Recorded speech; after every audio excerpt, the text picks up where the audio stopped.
Last Halloween, I went to a party and woke up with no memory, no wallet, and a girl who accidentally saved my life.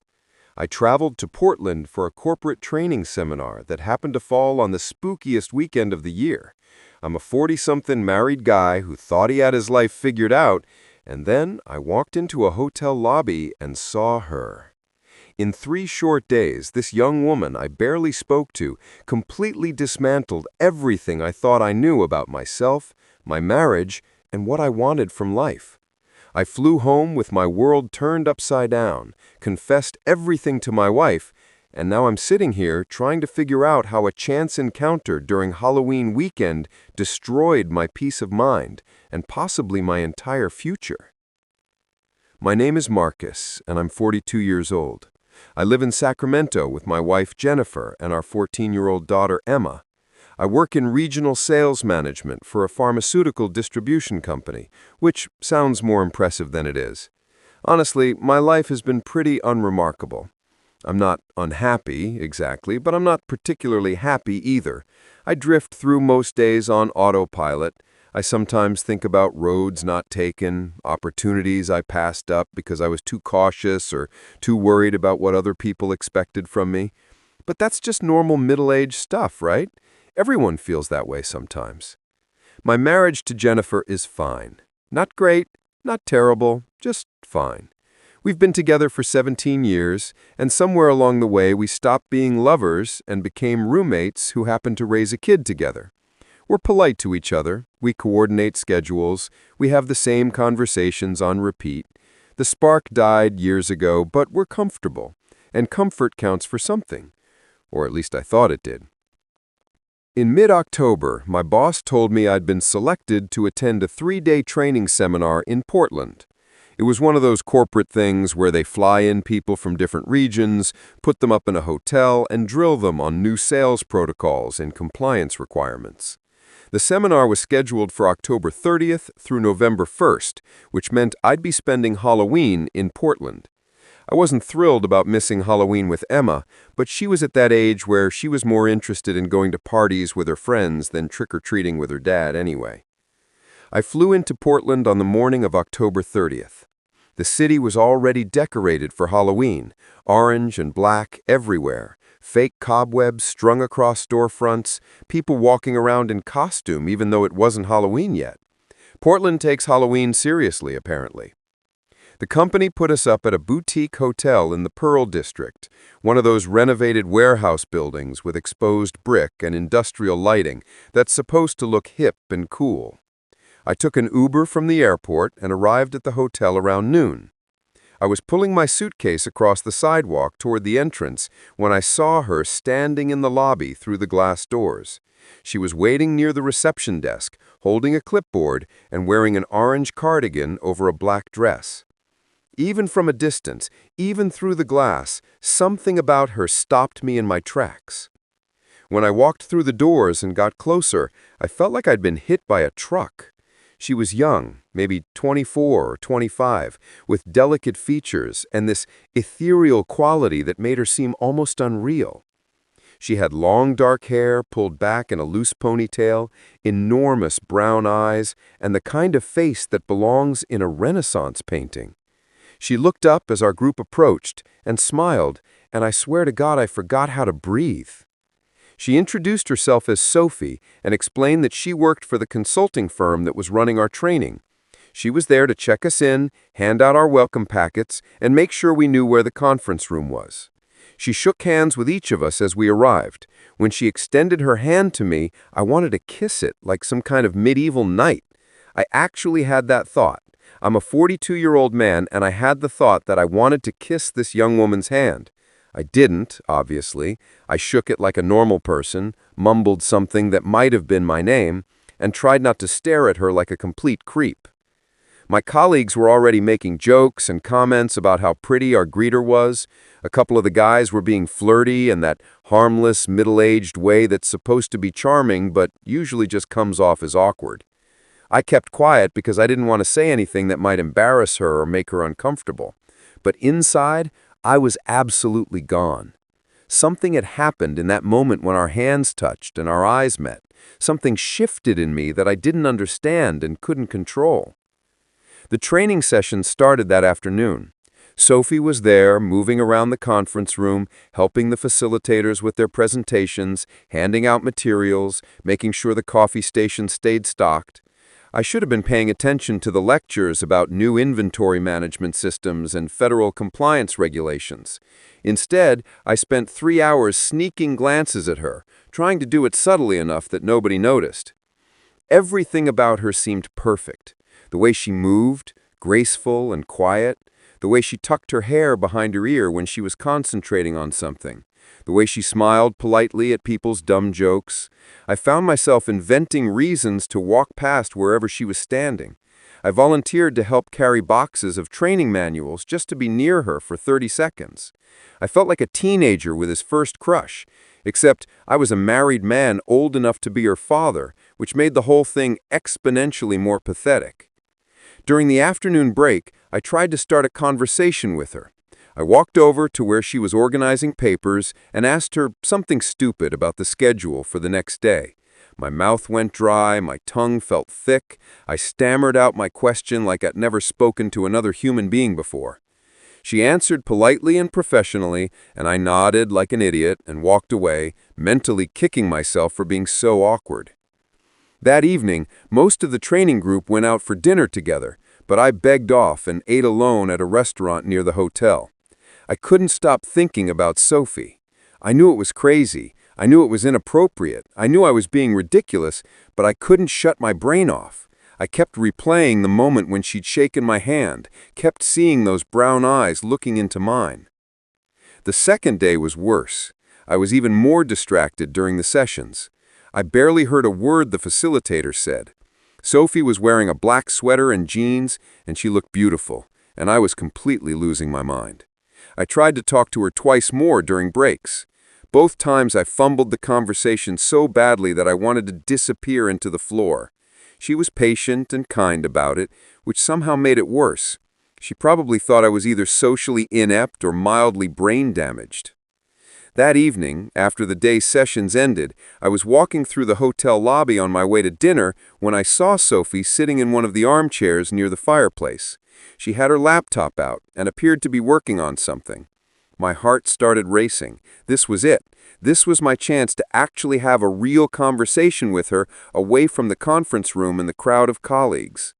I went into the hotel restaurant, got a coffee and a blueberry muffin, and walked back into the lobby with a plan. I would offer her the muffin, say something about how she'd been working so hard and deserved a treat, and maybe that would break the ice. Maybe we'd talk. Maybe I'd stop feeling like a stammering moron around her. I was gone for maybe 3 minutes, max. But when I walked back into the lobby, she wasn't there. The armchair was empty. She had vanished. I stood there holding a coffee and a muffin, feeling like the universe had just played a cruel joke on me. The training ended on November 1st, the day after Halloween. The actual holiday itself had passed in a blur of corporate presentations and my obsessive, pathetic fixation on a young woman who barely knew I existed. I'd accomplished nothing except making a fool of myself with my awkward attempts at conversation. I flew home to Sacramento that evening, and I thought that would be the end of it. I thought distance and time would snot me out of whatever temporary insanity had gripped me. I was wrong. If anything, it got worse after I left Portland. I'm writing this because I need to process what happened, and I can't afford a therapist for individual sessions on top of the marriage counseling. Maybe someone reading this will recognize themselves in it. Maybe someone else has gone through something similar and can tell me it gets better, that the obsessive thoughts eventually fade, that you can rebuild after something like this. Or maybe I'm just howling into the void, trying to make sense of the time I spent 3 days in Portland over Halloween and came home a different person. Either way, I had to get it out. I had to tell someone the truth about what happened and how badly I handled it. If you've made it this far, thanks for reading. I know it's a mess. My whole head is still a mess. But I'm trying. I'm showing up for therapy, having hard conversations with my wife, being present for my daughter. I'm not drinking myself to sleep anymore. I deleted Sophie from my social media, and I'm trying not to think about her. Most days I succeed. Some days I don't. But I'm trying, and right now, that's all I can do. And then, 2 days ago, everything changed again. I was at work, sitting in yet another pointless meeting about quarterly projections, when my phone buzzed. I ignored it at first. I've been trying to be better about not checking my phone constantly. But it buzzed again, and again. When the meeting finally ended, I pulled out my phone and saw 3 messages from a number I didn't recognize. The first message said, "Hi Marcus, this is Sophie from the Portland training seminar. I hope you don't mind that I got your number from the attendance list." My heart stopped. I read it 3 times to make sure I wasn't hallucinating. Sophie, the Sophie, was messaging me. The second message said, "I know this is probably weird, and I've been debating whether to reach out for weeks, but I felt like we had some kind of connection in Portland, and I haven't been able to stop thinking about it." The third message said, "If this is inappropriate, or if I'm reading the situation completely wrong, please just tell me, and I'll never bother you again, but I had to try." I sat in my car in the parking lot, staring at these messages, my hands shaking. This couldn't be real. This couldn't be happening. I'd spent weeks trying to get over her, trying to rebuild my marriage, trying to convince myself that what I'd felt was just fantasy and projection, and now she was telling me she'd been thinking about me too? I didn't respond right away. I couldn't. My brain was short-circuiting. I drove home in a daze, barely paying attention to the road. I kept picking up my phone at red lights to reread the messages, to make sure they were real. When I got home, Jennifer and Emma were in the kitchen making dinner. Everything looked so normal, so domestic, so far removed from the chaos in my head. I helped set the table. I asked Emma about her day at school. I ate spaghetti and pretended everything was fine, while my phone sat in my pocket like a live grenade. After Emma went to her room to do homework, I told Jennifer I needed to run to the store for milk. She looked at me strangely because we had milk, but she didn't question it.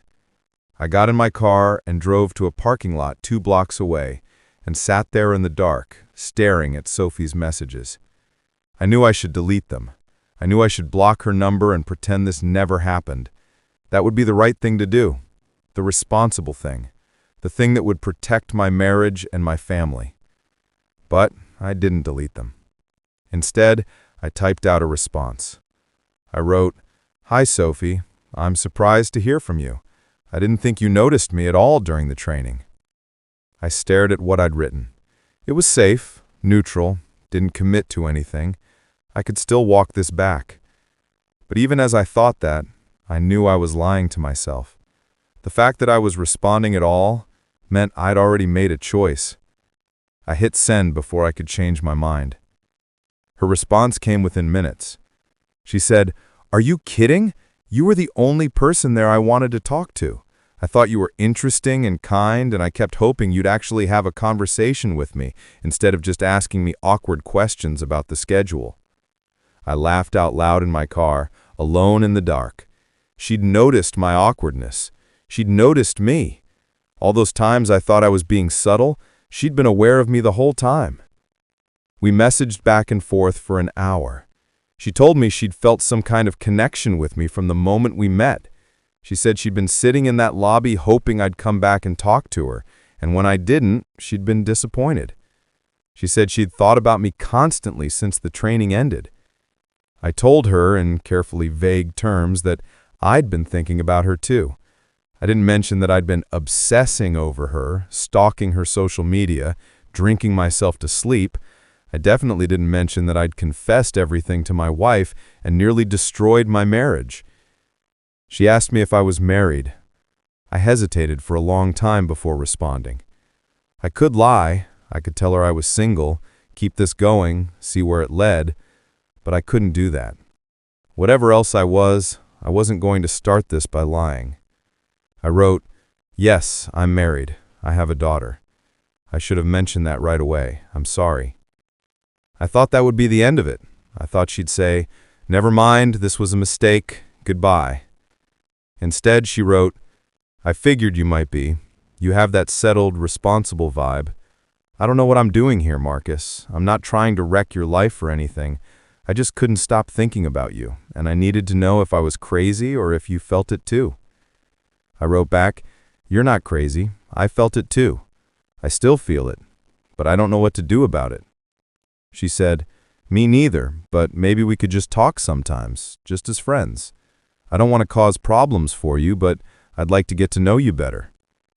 I knew I should say no. I knew this was a terrible idea. You can't be friends with someone you have these kinds of feelings for. That's not how it works. But I didn't say no. I said, "I'd like that." When I got back home, Jennifer asked what took so long. I said the store was crowded and there was a line. Another lie. I was building a house of lies, one on top of another. That night, I lay awake next to Jennifer, my phone on the nightstand, knowing Sophie's messages were in there waiting for me. I'd crossed a line. Maybe not physically, but emotionally I'd just cheated on my wife. I'd opened a door I'd been trying to keep closed. Sophie and I have been messaging for 2 days now. Nothing inappropriate, technically. We talk about our jobs, our interests, random thoughts. She tells me about her life in Portland, her friends, her ambitions. I tell her edited versions of my life, carefully leaving out the parts about my marriage falling apart or the fact that I'd been obsessing over her to the point of dysfunction. But under the surface-level conversation, there's this electric current. Every message feels loaded with meaning. When she says she's thinking about me, I know she doesn't just mean in a friendly way. When I tell her about something that happened in my day, I'm really just looking for an excuse to talk to her. I've been checking my phone constantly again. Every time it buzzes, my heart races, hoping it's her. I'm distracted at work. I'm distant at home. All the progress I made in the last few weeks is evaporating. Jennifer asked me yesterday if something was wrong. She said I seemed off again, distant like I was before. I told her I was just stressed about a project at work. Another lie. I don't know what I'm doing. I don't know where this is going. Sophie hasn't suggested we meet up or anything like that, and I haven't either. Right now, it's just messages, just talking. But I know it won't stay that way. You can't maintain this level of emotional intensity through text messages indefinitely. Eventually, something has to give. I couldn't sleep. I'd lie awake at night, seeing Sophie's face, replaying every interaction we'd had, torturing myself by imagining conversations we might have had if I hadn't been such an awkward disaster. I lost my appetite. Food tasted like cardboard. I'd sit at the dinner table with Jennifer and Emma, pushing food around my plate, barely hearing their conversation. At work, I was useless. I'd sit at my desk, staring at my computer screen, accomplishing nothing. My sales numbers started to slip. My boss asked if everything was okay. I lied and said I was dealing with some personal stuff, which was true, technically, but not in the way he assumed. I found Sophie on social media. I know how that sounds. I know how creepy that is. But I did it anyway. I scrolled through her photos, studied her face, read her posts. I learned that she'd recently graduated from Portland State with a degree in business administration. She liked hiking and indie coffee shops and used too many hashtags. She posted photos from Halloween night at what looked like a warehouse party, dressed as a witch in a black dress and pointed hat, surrounded by friends. She looked happy and young and like she lived in a completely different universe from mine. I checked her profiles constantly, multiple times a day. It became a compulsion. I'd be sitting in a meeting, and I'd pull out my phone under the table to look at her latest post. I'd wake up at 3 in the morning and scroll through her photos in the dark while Jennifer slept beside me. At home, I started drinking. Not during the day, but every evening after Emma went to bed. I'd pour myself vodka and sit in the living room pretending to watch TV while I actually just stared into space, thinking about Sophie. The alcohol helped numb the aching feeling in my chest and let me sleep for a few hours. Jennifer noticed. Of course she noticed. You can't live with someone for 17 years and not notice when they start behaving completely differently. She asked me what was wrong. She asked if something had happened at work. She asked if I was having health problems. She asked if it was about us, about our marriage. For a week, I'd deflected and made excuses. I said I was stressed about work. I said I was worried about some performance reviews. I said I thought I might be coming down with something. I hated lying to her, but I also couldn't imagine telling her the truth. How do you tell your wife that you spent 3 days in Portland and came home a different person because you developed an obsessive infatuation with a young woman you barely spoke to? But the thing is, I couldn't carry it anymore. The weight of it was crushing me. I was drinking too much, sleeping too little, barely functioning. I was pulling away from Jennifer and Emma, going through the motions of family life while feeling completely disconnected from everything. And Jennifer kept asking, kept pushing gently, kept trying to understand what had happened to her husband. Finally, about 10 days after I got back from Portland, I broke. We were sitting on the couch after Emma had gone to bed. Jennifer asked again what was going on with me. She said she was worried. She said she could see I was suffering and she wanted to help. And I just started talking. The whole pathetic story came pouring out. Meeting Sophie, being instantly, overwhelmingly attracted to her, not being able to stop thinking about her, feeling like my entire life had been turned upside down by someone I barely had a conversation with. I expected Jennifer to be angry. I expected her to yell, to cry, to tell me I was disgusting and pathetic. Instead, she was quiet for a long time. Then she said something I never expected. She said she understood. She said that sometimes these things happen, that attraction isn't rational, that she could see I was genuinely struggling with feelings I hadn't chosen and didn't want. Then she said that if what I was feeling was this strong, this overwhelming, maybe I needed to do something about it. Maybe I needed to find a way to express these feelings, or confront them, or figure out what they meant. She said if I needed to go back to Portland, to see Sophie again, to understand what this was, she wouldn't stop me. She said she loved me enough to want me to be happy, even if that meant I needed to explore this thing that had grabbed hold of me. She said she'd sign divorce papers without a fight, if that's what I wanted. Her only condition was that I stay involved in Emma's life, that I didn't let this situation affect our relationship with our daughter. I sat there stunned, unable to process what she was saying. This wasn't how it was supposed to go. This wasn't the script I had imagined. I expected anger, hurt, betrayal. Instead, she was giving me permission.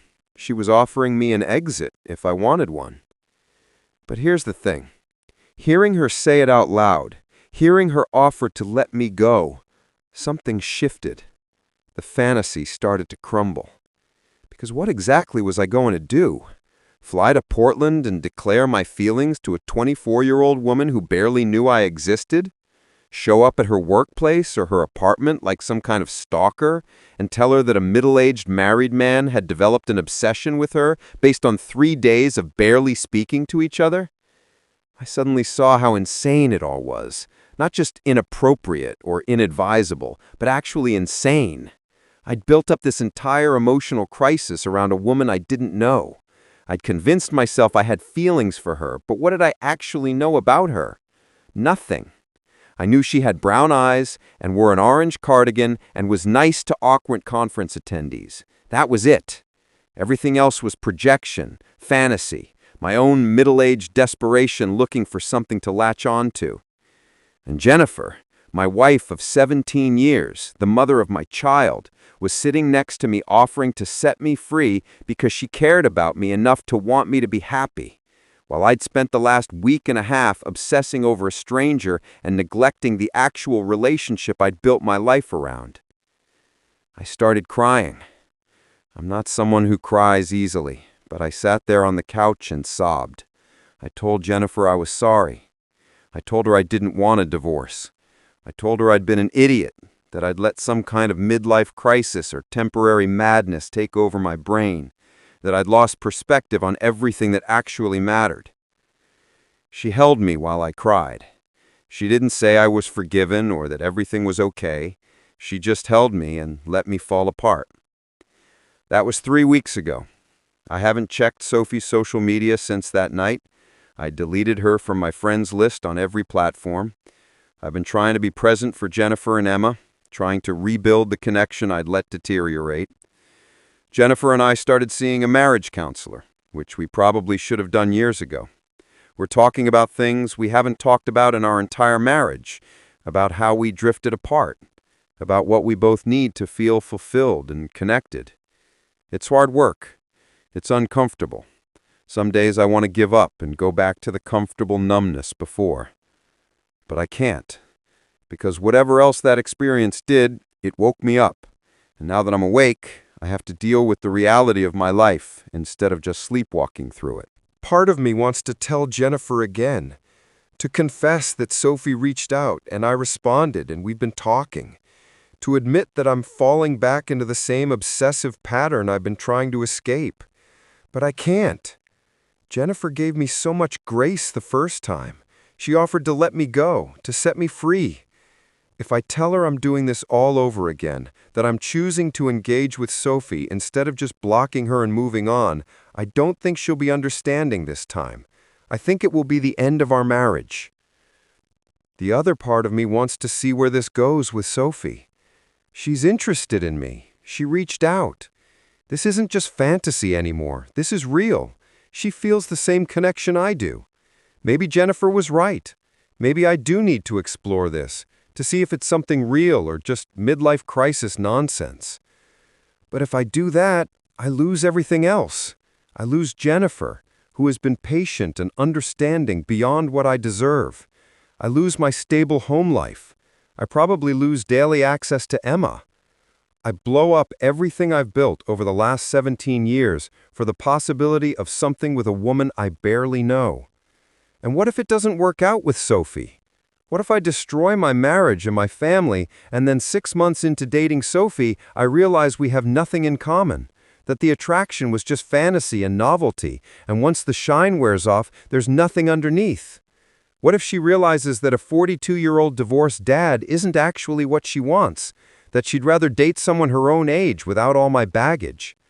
I'd have thrown away everything for nothing. But then I get another message from her, and none of that matters. All the rational arguments evaporate. I just want to talk to her. I just want to be close to her, even if it's only through text messages. Last night, after midnight, she sent me a message saying she wished she could see me again. Not at a training seminar, not surrounded by people, just the two of us. She said she wanted to actually have a real conversation with me, to see if the connection we felt was real or just something we'd both imagined. I haven't responded to that message yet. It's been sitting there for almost 12 hours. Because I know if I respond, if I say, yes, I want that too, then this crosses over from emotional cheating into planning actual infidelity. Right now, I can still tell myself we're just talking, just friends. If I agree to meet her, there's no pretending anymore. I'll have made a choice. I'm sitting here writing this at my desk at work when I should be reviewing sales reports. My phone is face down next to my keyboard. Sophie's unanswered message is in there, waiting. Jennifer is at home, probably making lunch, living her normal life, having no idea that her husband is one text message away from blowing up their marriage. Emma sent me a meme this morning, some inside joke from a TV show we watched together. She has no idea that her dad is considering abandoning everything for someone he barely knows. I don't know what to do. I don't know what the right choice is anymore. Every option feels wrong. Staying with Jennifer while feeling this way about someone else feels wrong. Leaving Jennifer for Sophie feels wrong. Cutting off contact with Sophie and trying to pretend this never happened feels impossible, but it's probably what I should do. Maybe I should tell Jennifer everything again. Maybe I should show her Sophie's messages and let her decide. Maybe I should be honest about the fact that I'm not strong enough to do this on my own, that I need help, that I'm drowning. Or maybe I should just respond to Sophie. Say yes, let's meet.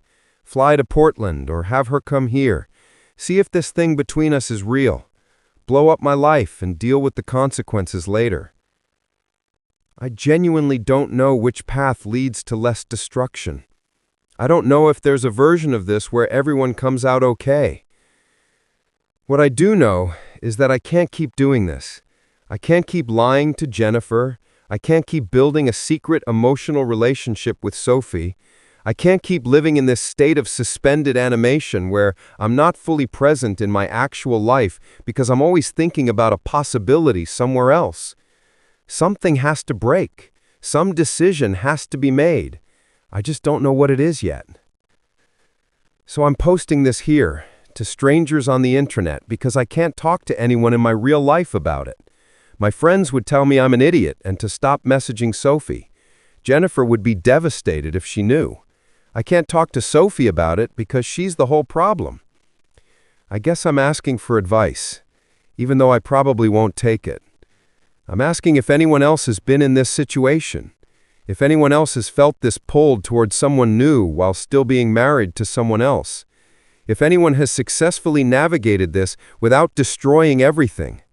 If anyone can tell me what the right thing to do is, because I genuinely cannot figure it out on my own. I have to make a choice soon. Either I respond to Sophie and see where this goes, consequences be damned, or I delete her messages, block her number, and try to rebuild my marriage for real this time, or I tell Jennifer everything and let her make the choice for me. I'm leaning toward the first option, which I know is probably the worst one. But the heart wants what it wants, right? Even when what it wants is completely stupid and destructive. If you've read this far, thanks again. I know this is even messier than my last post. I know I sound like a complete disaster. That's because I am. I'm a 42-year-old man who can't figure out his own life, who's about to make a decision that will affect multiple people, and who's doing it based on feelings that might not even be real. But I have to decide something. I can't stay frozen like this. So, I'm going to respond to Sophie's message. I'm going to say yes, let's meet. I'm going to see where this goes. I know I'll probably regret it. I know I'm probably destroying my marriage and my family for a fantasy. I know this is selfish and stupid and wrong. But I'm going to do it anyway. I'll update you all after I figure out what happens next, assuming there's anything left to update about. Did this story get to you? Leave a like and subscribe. More true stories are coming soon.